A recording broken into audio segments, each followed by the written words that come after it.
جس سے سکھا رہے اسے 2 بچے پالنے کا تجربہ ہے، اب آپ باہر آئیے۔ آفاق نے اسے بازو پکڑ کر باہر نکالا، پھر لے جا کر مصطفیٰ عظیم کے برابر کھڑا کر دیا۔ ذرا سے پکڑ کر رکھے تاکہ میں جا سکوں۔ پھر والدان کے اترے ہوئے چہرے کو دیکھا، مذاق اڑاتا ہوا بول اور گاڑی میں جا بیٹھا۔ پھر انجن سٹارٹ کرتے گاڑی کو گیٹ سے باہر نکال لے گیا۔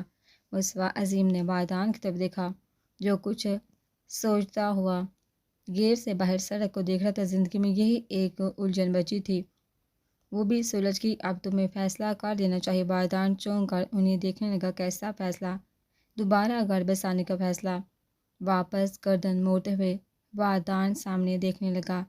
زندگی میں ایسے شخص کی ضرورت ہمیشہ رہتی ہے جو دکھ سکھ بانٹ سکے۔ تھک جاؤ تو تھکن سمیٹ لے، لڑ کھڑاؤ تو ہاتھ تھام لے۔ پھر ابھی تمہاری عمر بھی اتنی نہیں ہوئی کہ تنہائی کو عادت بنا لو۔ اب بھی تمہارے سامنے زندگی کا لمبا سفر باقی ہے۔ یہ سفر اکیلے نہیں کر سکے گا۔ میں اکیلا کہاں ہوں، میرے پاس شایان ہے، اس کی بابا مصطفیٰ عظیم بولے۔ یہ فیصلہ تمہارا ہی نہیں، شایان کی بھی ضرورت ہے۔ اسے ماں مل جائے گی، تم کب تک اسے اکیلے سنبھالتے رہو گے؟ بچے سنبھالنا مردوں کے بس کی بات نہیں، والدان بولا۔ میں نے اس وقت پہ شایان کو سنبھالا تھا جب اس کی ماں پیدائش کے فوراً بعد ہی اسے چھوڑ گئی تھی۔ پھر اب کیوں نہیں سنبھال سکتا؟ پھر کچھ سالوں کی بات ہے، وہ جوان ہو جائے گا، تب تو مجھے اسے سنبھالنے کی ضرورت ہی نہیں رہے گی۔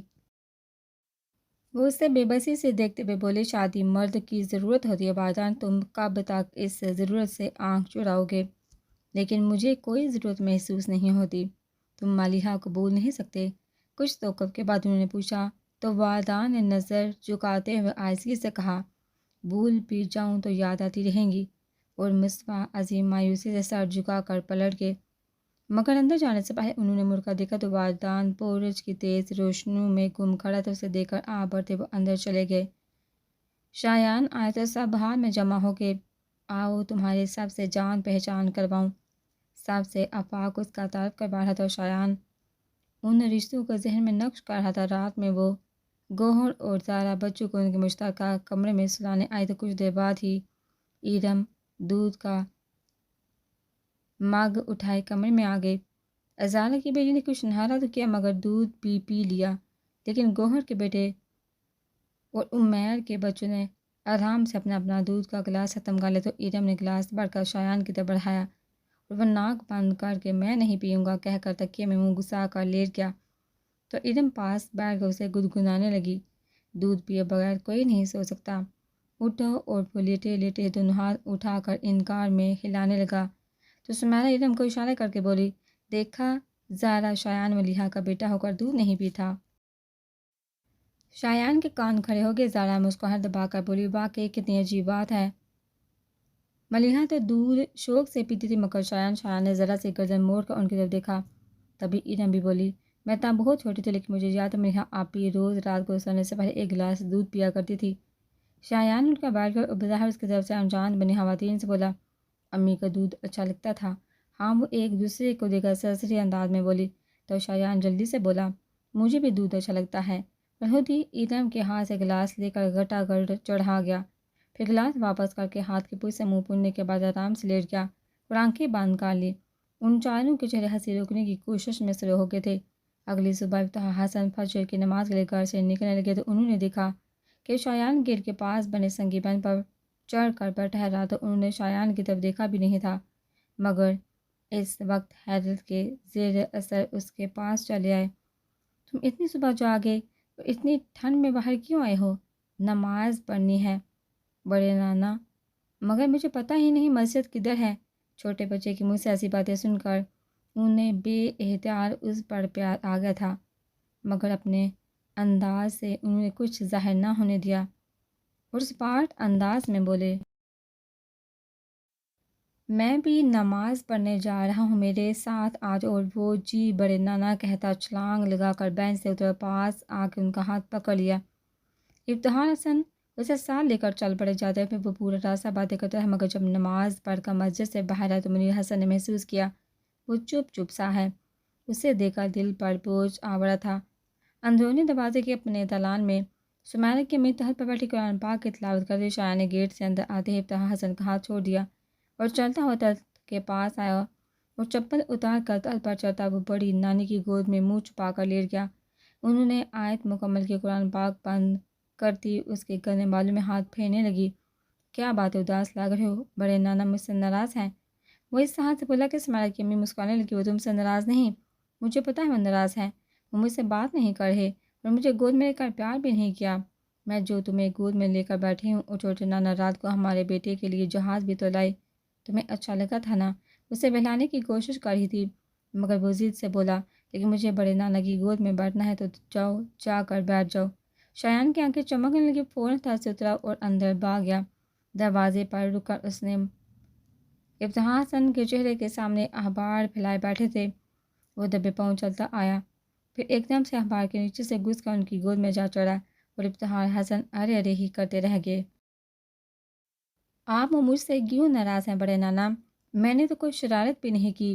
وہ ان کے گلے میں بازو حمال کے اتنے لاڈ سے بول رہا تھا۔ افتخار حسن خود سہتا اجنبیت کو قائم نہ رکھ سکے اور مسکرا کر بولے، میں تم سے ناراض نہیں ہوں، بلکہ تم تو اتنے اچھے بچے ہو، تم سے کوئی بھی ناراض نہیں ہو سکتا۔ میں بھی اخبار پڑھوں گا۔ میں ان کی گود میں پھیل کر بیٹھ گیا۔ ناچار انہوں نے اخبار سیدھا کیا مگر پڑھ نہ سکے کیونکہ شایان ٹوٹے پھوٹے ہجے کرتا بلند آواز میں غلط پڑھ رہا تھا۔ اسماعیل کے میں شایان کو دیکھنے اندر آئی تو شایان افتخار حسن کی گود میں بیٹھا انہیں اخبار پڑھ کر سنا رہا تھا۔ یہ کیا چل رہا ہے، خبریں سنائی جا رہی ہیں؟ افتخار حسن نے کہا، پھر ہنستے ہوئے بولے، میں نے اخبار میں اتنے مزے کی خبریں کبھی نہیں پڑھی جیسی یہ سنا رہا ہے، تم بھی آ کر سنو۔ ان کے چہرے پر مسکراہٹ دے کر وہ بولی، شایان نے آپ کو منا ہی لیا۔ انہوں نے لب بین کا مسکراہٹ روک لی، پھر الجھ کر بولے، لگتا ہے اس میں کوئی مقناطیسی فٹا جو دل اس کی طرف کھینچتا چلا جاتا ہے، اور کل سے تو ایک عجیب ہی بات ہو رہی ہے۔ میں جتنی بار اس کا چہرہ دیکھتا ہوں اس میں ملیحہ کی جھلک نظر آتی ہے۔ وہ سانس بھر کر بولی، ملیحہ سے محبت بھی تو بہت کرتا ہے انسان، جس سے محبت کرے اس کا عکس بن جاتا ہے۔ پھر ہمیں ملیحہ وادان کے سوا اور کوئی حوالہ بھی تو معلوم نہیں۔ اس کے وجود میں تلاش کیا تو دونوں نظر آ گئے۔ اس میں عجیب کیا ہے؟ افتخار حسن کا دل ہی اچاٹ ہو گیا۔ شایان کو یہاں 7 دن ہو چکے تھے۔ شروع کے 2-3 دن تو اس کی شوخیوں کا وہی عالم رہا، پھر دھیرے دھیرے اداس ہوتا چلا گیا۔ بات یہ تھی، ان 7 دنوں میں وادان ایک بار بھی اسے ملنے نہیں آیا، اور جب وہ آفاق سے گھر جانے کے لیے کہتا تو وہ بھی کوئی جواب نہیں دیتا۔ آج اسماعیل اسے رات کے کھانے کے لیے بلانے آئی تو وہ بستر پر بیٹھا رو رہا تھا، اور اسماعیل کے لاکھ چپ کروانے پر بھی چپ نہیں ہوا۔ وہ پریشان سی اٹھ کر آفاق کے پاس آ کے جوز صاحب کے ساتھ ڈائننگ ٹیبل پر بیٹھا تھا۔ آفاق، کھانا بعد میں کھا لیجیے گا، پہلے شایان اس کے گھر چھوڑ کر آئی، وہ بہت رو رہا ہے۔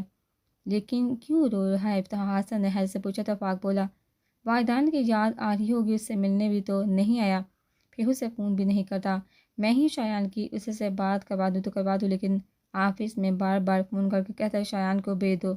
اس کی بات پر منیر حسن بھی پریشان سے گویا ہوئے، کئی دن سے آفس بھی نہیں آ رہا، کل تو میں نے اس سے فون پر بھی کہا تھا کہ آفس آ جائے، ڈاکومنٹس اسے ہینڈ اوور کرنے ہیں، مگر وہ آیا ہی نہیں۔ آفاق، پتہ تو کرو کہیں بیٹی کی جدائی میں بیمار نہ پڑ گیا ہو۔ ہو بھی سکتا ہے، آفاق بولا، لیکن میں جانتا ہوں وہ آپ دونوں کے سامنے آنے سے کترا رہا ہے، ورنہ وہ کبھی بھی شایان کے بغیر اتنے دن نہ گزارتا۔ اس کی امی بولی، تم اسے چھوڑ ہی آؤ، بچہ کتنی بار کہہ چکا ہے گھر جانا ہے، میں چاہتا ہوں والدین خود اسے لینے تاکہ اس کا گریز ختم ہو۔ پھر اس نے سمیرہ سے کہا، جاؤ شایان کو لے کر آؤ، اور آتے ہوئے فون بھی دے دیا نا۔ کچھ دیر بعد وہ شایان کے ساتھ لوٹی تو آفاق اس سے بولا، ابو یاد آ رہے ہیں؟ اس نے ناک سکڑتے ہوئے ہاں میں سر ہلایا اور رونے لگا۔ آفاق اسے کندھے سے لگا کر تھپکتے ہوئے، ابھی میں ابو کو فون ملاؤں گا اور تم یہی بات ان سے کہنا۔ شایان نے روتے روتے پھر سے سر ہلا دیا تو آفاق اسماعیل کے ہاتھ سے کارلیس لے کر نمبر ملانے لگا، پر والدین کی آواز سنتے ہی اس نے فون شایان کو پکڑا دیا، جو فون پکڑتے ہی ابو کہہ کر اونچی آواز میں رونے لگا تھا۔ والدین خود بہت بے چین تھا، لیکن پہلی بار شایان اس کی آنکھوں سے دور ہوا تھا۔ روز ہی آفاق کو فون کر کے کہتا کہ شایان کو بھیج دے، مگر آفاق سنی انسنی کرتا رہا۔ خود اس میں اتنی اخلاقی جرأت نہیں تھی آفاق کے پاپا طاہر کا سامنا کر پاتا، بلکہ وہ آفاق کے گھر کے کسی بھی فرد سے آنکھیں ملانے کی ہمت نہیں رکھتا تھا۔ اسے لگ رہا تھا جیسے وہ زبردستی ایسی چیز پر ملکیت کا حق جتا رہا ہو جس پر اس کا کوئی استحقاق نہیں، مگر شایان کی آواز پر وہ پگھل گیا تھا۔ اب آپ یاد آ رہے ہیں ابو، آ کر لے جائیے، تمہیں مجھے بہت یاد آئی۔ وہ والدین ٹھہرے ہوئے لہجے میں بولا، ابو مجھے یہاں سے لے جائیے۔ وہ بار بار ایک ہی ڈرٹ لگائے ہوئے تھا، میں آ رہا ہوں میری جان، بس تم رونا بند کرو، واحدان کی بے چینی کو محسوس کر کے شایان آنسو ضبط کرنے کی کوشش میں بڑی آواز میں بولا، جلدی آئیے گا، بس تم فون رکھو، میں 2 منٹ میں آ رہا ہوں۔ واحدان نے کہنے کے ساتھ ہی فون بند کر دیا اور گاڑی کی چابی اٹھا کر تیزی سے باہر لپکا۔ شایان کے پکار اس کے ساتھ احساسات پر باری تھی۔ وہ فل سپیڈ سے گاڑی بھگاتا آنن فانن آفاق کے گراؤنڈ پہنچا۔ واحدان نے حال میں قدم رکھا تو سامنے افتخار حسن، منیر حسن، شایان کو سالی صوفے پر بیٹھے تھے۔ باقی لوگ بھی وہیں موجود تھے۔ شایان کو دلاسے دے رہے تھے جو ابھی تک رو رہا تھا۔ واحدان اس پر نظر پڑتے ہی پکار شایان نے آواز کی سمت دیکھا، پھر ابو آگے کہتا بندوق سے نکلی گولی کی طرح اٹھ کر واحدان کی طرف دوڑ پڑا۔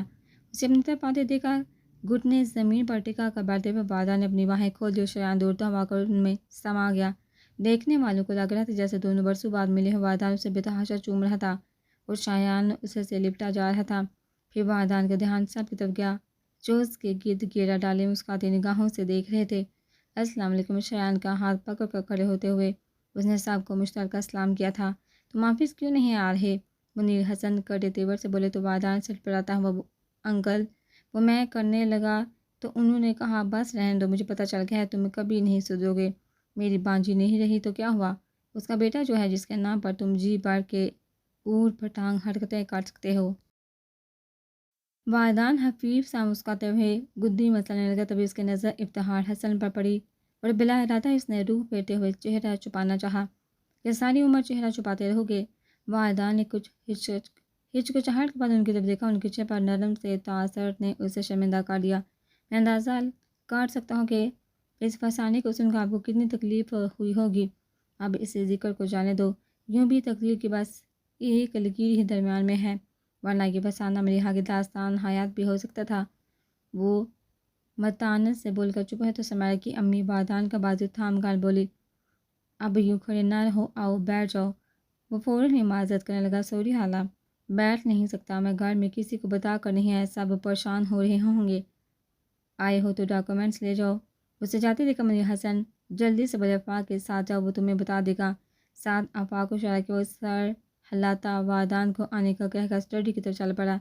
اندر آ کر وہ چلتا ہوا ٹیبل کے پاس آ رکا اور فائل میں سے کچھ کاغذات دے کر نکالنے لگا۔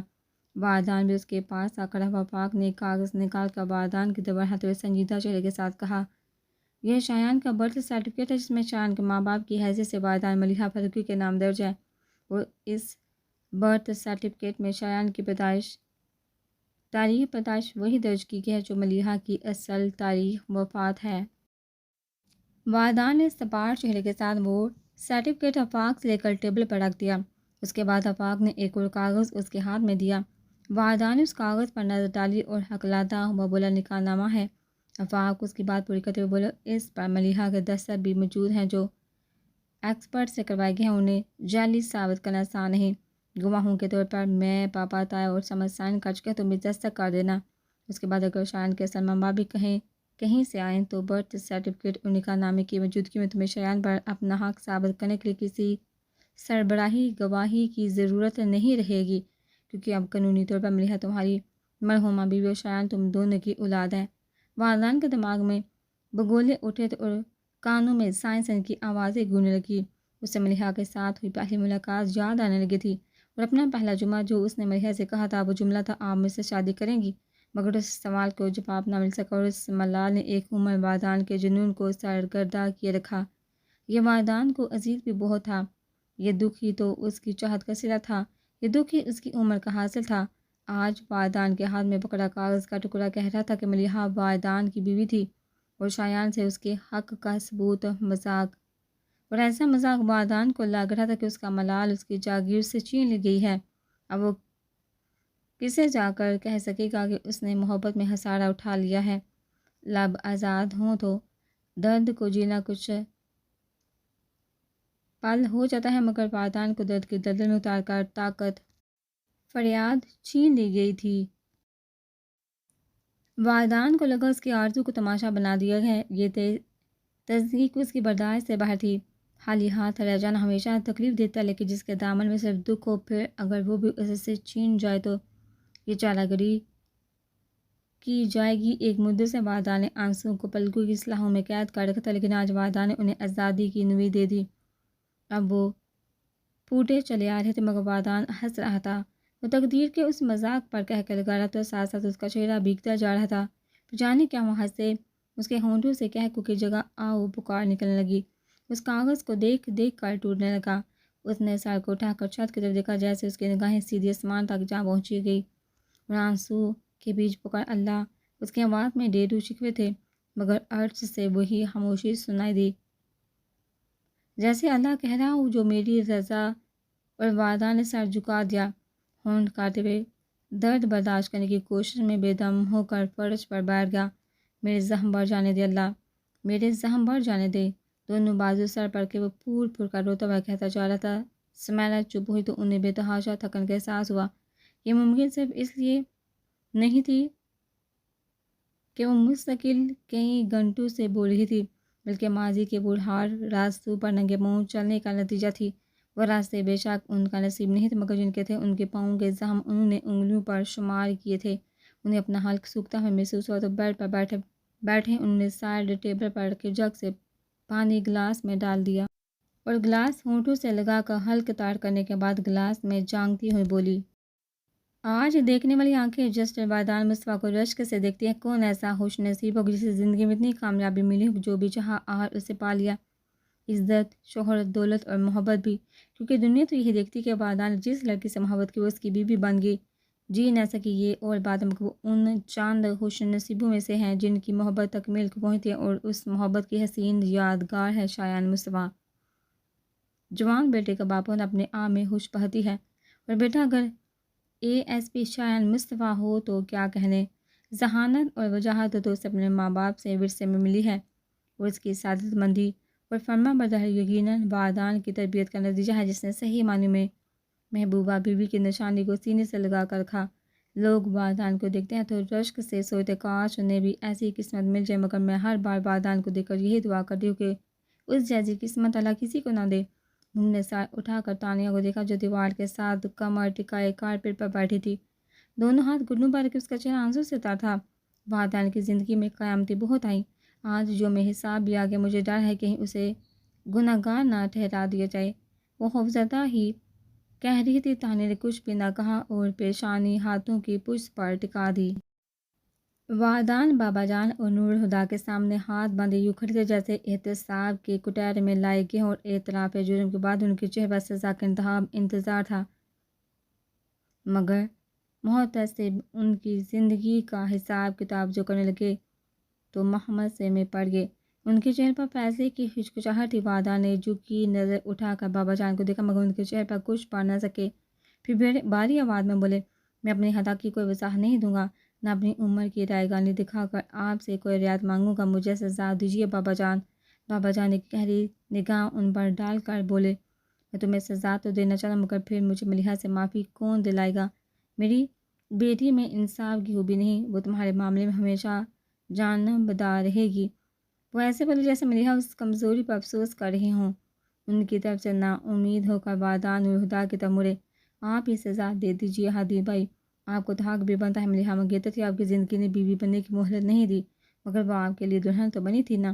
نور الہدا گمبھیر لہجے میں بولے، مجھ سے سزا نہ مانگو وادان، میں اس معاملے میں بس ہوں، میں ملیحہ سے زیادہ محبت کسی سے نہیں کی، مگر میں یہ بات کبھی نہیں بھول سکتا، ملیحہ نے سب سے زیادہ تمہیں چاہا تھا۔ تمہاری خطا تو وہ سنتے ہی معاف کر دے گی، مگر تمہیں سزا دینے والے کو معافی نہیں ملے گی۔ پھر وادان بولے تو ان کی آواز پہلے سے بھی بھاری ہو گئی، ملیحہ وہ پہلی اور آخری لڑکی تھی جنہیں دیکھ کر جن کے ساتھ زندگی جینے کا خیال آیا تھا، مگر میں یہ بات کبھی نہیں بھول سکتا کہ انہوں نے جس سے ہم سفر بنانے کا فیصلہ کیا وہ آپ تھے۔ آپ بے خوف ہو کر سزا سنائیں، کیونکہ جس دن معافی نامے جاری ہونے لگے وہ مجھ سے پہلے آپ کو معاف کر دیں گی۔ نور الہدا نے نظر جھکا لی، پھر اٹھ کر ان کے پاس آگے، ضد کریں گے تو سزا دے ہی دیتا ہوں، پر سزا یہ کہ تم اپنے ٹوٹے خواب کی کرچیاں عمر بھر اپنے ان ہاتھوں میں سمیٹے رہو ہادی بھائی۔ وادان نے حیرت سے گر کر پکارا تھا تو نور الہدا نے ان کے دونوں ہاتھ اپنے ہاتھوں میں لے عزیز کا ہاتھ تک، تم ہر کسی سے درخواست کرتے آئے ہو، یہ بات اپنی زبان پر نہ لے کہ شایان تمہارا بیٹا نہیں۔ آج میں تم سے درخواست کرتا ہوں کہ کبھی یہ بات اپنی زبان پر نہ لانا کہ شایان ملیحہ کا بیٹا نہیں۔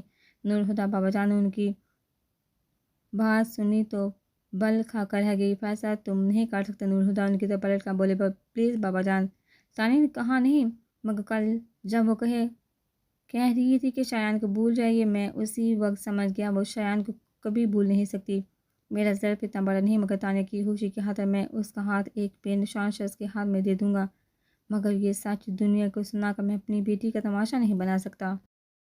نورہدیٰ تم ناگواری سے کچھ بولنے لگے تھے کہ نورہدیٰ نے انہیں بیچ میں ہی ٹوک دیا۔ آپ کی بیٹی مر چکی ہے بابا جان، میری بیٹی کو نہ مارے۔ بابا جان چپ سے ہو گئے، پھر اٹھے اور کمرے سے نکل گئے۔ والدہ نے انہیں جاتا ہوا دیکھا تو دل گرفتار سے ہو گئے۔ وہ یاسیت بڑی نگاہوں سے اس دروازے کو دیکھے تھے جس سے بابا جان گزر کر گئے تھے۔ نورہدیٰ نے ان کے شانے پر ہاتھ رکھ کر انہیں متوجہ کرتے ہوئے کہا، میں شایان سے ملنا چاہتا ہوں۔ والدہ پلٹ کر انہیں دیکھنے لگے تو انہوں نے مزید کہا، کل اسے اپنے ساتھ لے آنا۔ والدہ گمسم سے ہو گئے۔ نورہدیٰ نے کہا، کیا ہوا والدہ؟ وہ بولے، آج جب میں نے فیصلہ فروخی میں قدم رکھا تھا تو لگا میں مقتل میں آ گیا ہوں اور زندگی کچھ پلوں کی مہمان ہے، یہ تو سوچا بھی نہیں تھا۔ مقتل مجھے زندگی بخش دے گا۔ تھینک یو ہادی بھائی، نورہدیٰ خفیف سا مسکرا کر بولے۔ اسی کیسر فروخی نے ایک بار تمہاری زندگی چینی بھی تو تھی، آج اگر بخش دی تو شکریہ کس بات کا؟ یہ تمہارا ہم بھر قرض تھا۔ سعاد اتر گیا، مگر 27 سالوں سے اس قرض پر جو سود چڑھتا رہا وہ ابھی باقی ہے۔ وہ سود مجھے معاف کر دو، مجھ میں اسے چکانے کی سکت نہیں۔ ان کی آواز میں ندامت اور ملال کی آمیزش تھی جس نے والدان کو مجذب کر دیا۔